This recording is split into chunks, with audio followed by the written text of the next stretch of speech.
పల్గామా ఉగ్రదాడికి ప్రతీకారంగా పాక్ను దెబ్బ కొట్టేందుకు భారత్ దాడి చేయవలసిన డిమాండ్లు దేశవ్యాప్తంగా వినిపిస్తున్నాయి. ఈ పరిణామాలతో అలర్ట్ అయిన పాక్ సరిహద్దుల్లోకి సైన్యాన్ని మోహరించింది. ఈ పరిస్థితులు చూస్తుంటే ఏదైనా ఒక్క చిన్న ఘటన అయినా రెండు దేశాల మధ్య యుద్ధానికి దారితీసే పరిస్థితులు నెలకొన్నాయి. దీంతో ఎప్పుడు జరుగుతుందనే ఉత్కంఠ నెలకొంది. ఈ నేపథ్యంలో ఒకవేళ భారత్ పాక్ మధ్య యుద్ధం వస్తే ఎవరి సైనిక శక్తి, ఆయుధ శక్తి ఎంత ఉందనే విషయాన్ని ఈ వీడియోలో తెలుసుకుందాం. భారత్ పాక్ మధ్య పచ్చగడ్డి వేస్తే బగ్గుమనే పరిస్థితి నెలకొంది. ఇప్పటికీ రెండు దేశాల మధ్య తీవ్ర ఉద్రిక్తతలు నెలకొనగా తాజాగా పహల్గామ్ ఉగ్రదాడితో అవి తీవ్ర స్థాయికి చేరుకున్నాయి. ఇప్పటికే పాకిస్తాన్ పై అనేక ఆంక్షలు విధించిన భారత్ బుధవారం కేబినెట్ కమిటీ ఆన్ సెక్యూరిటీ సమావేశమై 5 కీలక నిర్ణయాలు తీసుకుంది. అందులో సింధు జలాల పంపిణీ ఆపడం, పాక్ వాసులకు వీసాలు రద్దు చేయడం, అటారీ సరిహద్దు మూసివేత, భారత్ లోని పాక్ అధికారుల తొలగింపు, ఇస్లామాబాద్ లోని భారత్ అధికారులను వెనక్కి రమ్మనడం. ఈ నిర్ణయాలకు ప్రతికూలంగా భారత్ పై పాక్ కూడా అలాంటి నిర్ణయాలే తీసుకుంది. సిమ్లా ఒప్పందం రద్దు,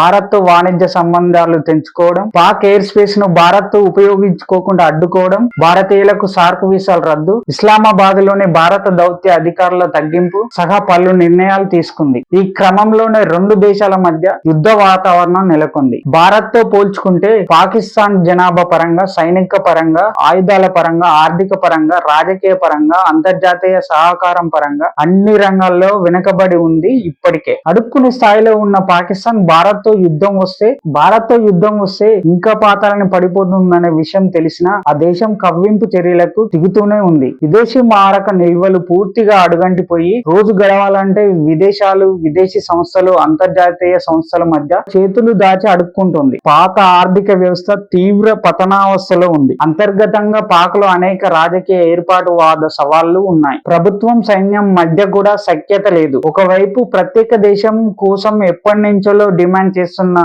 బలూచిస్తాన్ ఇటీవలి కాలంలో పాక్ కు పెద్ద తలనొప్పిగా మారింది. ఇలాంటి సమయంలో భారత్ తో యుద్ధం అంటే పాకిస్తాన్ ఇంకా నష్టపోవాల్సిన పరిస్థితి ఉంటుంది. మరోవైపు స్థానిక పరంగా, ఆయుధాల పరంగా, రక్షణ శాఖ బడ్జెట్ పరంగా చూస్తే భారత్ తో పాకిస్తాన్ పోటీ పడే పరిస్థితులు కూడా లేదు. భారత్ వద్ద 14 లక్షల మంది సైనికులు ఉండగా పాకిస్తాన్ వద్ద కేవలం 6.5 లక్షల మంది సైన్యం మాత్రమే ఉంది. ఇక రిజర్వ్ ఫోర్సులు భారత్ వద్ద 11 లక్షలు ఉండగా పాకిస్తాన్ కు కేవలం 5 లక్షలు మాత్రమే ఉంది. 2024లో భారత్ యొక్క రక్షణ బడ్జెట్ $81 బిలియన్ కాగా పాకిస్తాన్ యొక్క రక్షణ బడ్జెట్ $11 బిలియన్ మాత్రమే కేటాయించారు. ఫైటర్ జెట్లు సుఖియో 30, MKI రఫేల్ భారత్ వద్ద 600 కంటే ఎక్కువగా ఉండగా పాకిస్తాన్ వద్ద కేవలం 350 JF-17, F-16 మిరాజ్ ఉన్నాయి. యుద్ధ ట్యాంకులు భారత్ వద్ద 4500కు పైగా ఉండగా పాక్ వద్ద కేవలం 2400 మాత్రమే ఉన్నాయి. నౌకా శక్తిలో భారత్ వద్ద ఒక ఎయిర్ క్రాఫ్ట్ క్యారియర్,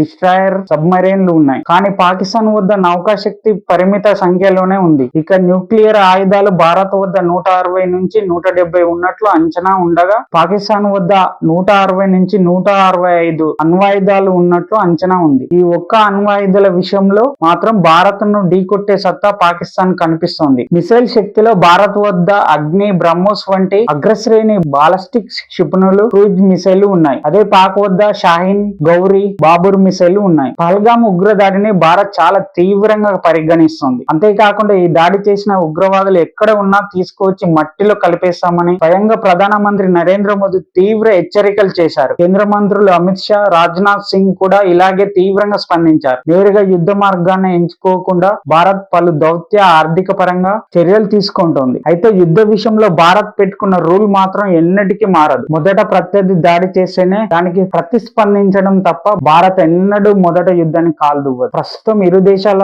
సరిహద్దుల వద్ద పర్యవేక్షణ పెరిగినా, సైన్యం ఆయుధాలను